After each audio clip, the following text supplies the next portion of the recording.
വിവിധ സംസ്ഥാനങ്ങളിലെ തെരഞ്ഞെടുപ്പ് ഫലം ഇന്നലെ പുറത്തു വന്നപ്പോൾ രാജ്യത്തെ ശരിക്കും ഞെട്ടിച്ചത് തമിഴ് സൂപ്പർ താരം ദളപതി വിജയും അദ്ദേഹത്തിന്റെ പാർട്ടിയായ ടി.വി.കെയുമാണ്. കേരളത്തിലും ബംഗാളിലും രാഷ്ട്രീയ രംഗത്തെ സ്ഥിരം എതിരാളികളായ പാർട്ടികൾ ഭരണം പിടിച്ചപ്പോൾ ആദ്യത്തെ ഇലക്ഷനിൽ ഒറ്റക്ക് നിന്നാണ് തമിഴകത്തെ ഏറ്റവും വലിയ പാർട്ടിയായി ടി.വി.കെ മാറിയത്. ഒരു പാർട്ടി രൂപീകരിച്ച ആദ്യത്തെ ഇലക്ഷനിൽ തന്നെ തമിഴ്നാടിനെ പോലുള്ള ഒരു വലിയ സംസ്ഥാനത്തിന്റെ അധികാരം പിടിക്കുക എന്നത് ചെറിയ കാര്യമല്ല. വോട്ടെണ്ണൽ പൂർത്തിയായപ്പോൾ സംസ്ഥാനത്തെ 234 മണ്ഡലങ്ങളിൽ 108 എണ്ണത്തിലും ടി.വി.കെ വിജയിച്ചു. എങ്കിലും കേവല ഭൂരിപക്ഷത്തിന് വേണ്ട 118 എന്ന സംഖ്യയിലേക്ക് എത്താൻ പാർട്ടിക്ക് 10 സീറ്റുകൾ കൂടി ഇനി വേണം. 59 സീറ്റുകൾ നേടിയ ഡി.എം.കെ രണ്ടാം സ്ഥാനത്തും 47 സീറ്റുകളുമായി എ.ഐ.എ.ഡി.എം.കെ മൂന്നാം സ്ഥാനത്തുമാണ്. എന്നാൽ ഇപ്പോൾ തന്നെ ചെറിയ പാർട്ടികൾ ടി.വി.കെയെ പിന്തുണയ്ക്കാൻ തയ്യാറായി രംഗത്ത് വന്നു കഴിഞ്ഞതായാണ് തമിഴ് മാധ്യമങ്ങൾ റിപ്പോർട്ട് ചെയ്യുന്നത്. അതായത് സിനിമാ മേഖലയിൽ നിന്നും എം.ജി.ആറിനും ജയലളിതയ്ക്കും ശേഷം ദളപതി വിജയ് മുഖ്യമന്ത്രിയായി ഉടൻ ചുമതല ഏൽക്കുന്ന ഒരു അത്ഭുത കാഴ്ചക്കാണ് രാജ്യം ഇനി സാക്ഷ്യം വഹിക്കാൻ പോകുന്നത്. ദ്രാവിഡ പാർട്ടികളുടെ നിലനിൽപ്പ് തന്നെ അപകടത്തിലാക്കിയിരിക്കുന്ന രാഷ്ട്രീയ സാഹചര്യമാണ് തമിഴ്നാട്ടിൽ ഇപ്പോഴുള്ളത്. 234 നിയമസഭാ മണ്ഡലങ്ങളുള്ള തമിഴ്നാട്ടിൽ വെറും 18 മാത്രമാണ് വിജയ്ക്ക് പ്രചരണം നടത്താൻ സാധിച്ചത്. അത് വളരെ കർക്കശമായ ഉപാധികളോടെ ആയിരുന്നു. മറ്റൊരു രാഷ്ട്രീയ പാർട്ടികൾക്കും നൽകാത്ത നിയന്ത്രണങ്ങൾ തമിഴ്നാട് ഭരണകൂടവും തെരഞ്ഞെടുപ്പ് കമ്മീഷനും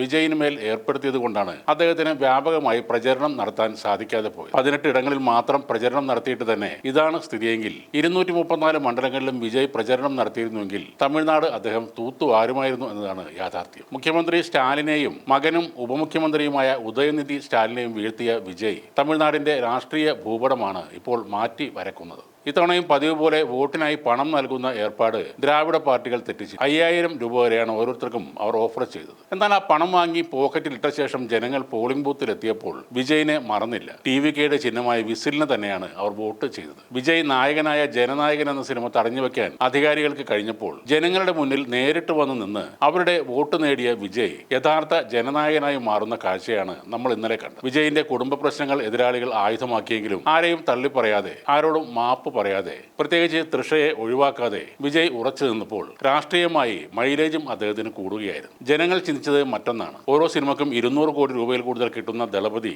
ആ പണം വേണ്ടെന്ന് വെച്ച് രാഷ്ട്രീയത്തിലേക്ക് ഇറങ്ങുമ്പോൾ അഴിമതി ഇല്ലാത്ത ഒരു നേതാവിനെ തങ്ങൾക്ക് കിട്ടി എന്നാണ് അവർ കരുതുന്നത്. അതാണ് വോട്ടായി മാറിയത്. എന്തായാലും 2026 തമിഴ്നാട് നിയമസഭാ തെരഞ്ഞെടുപ്പിൽ ജോസഫ് വിജയ് ചന്ദ്രശേഖർ നയിക്കുന്ന തമിഴക വെട്രിക്കഴകം ഏറ്റവും വലിയ ഒറ്റക്കക്ഷിയായി മാറിയിരിക്കും. കേവല ഭൂരിപക്ഷത്തിന് തൊട്ടരികിൽ അവർ എത്തി നിൽക്കുകയാണ്. ഇതോടെ സർക്കാർ രൂപീകരിക്കുന്നതിനുള്ള തീവ്രമായ ചർച്ചകൾക്ക് തമിഴ്നാട് സാക്ഷ്യം വഹിക്കുകയാണ്.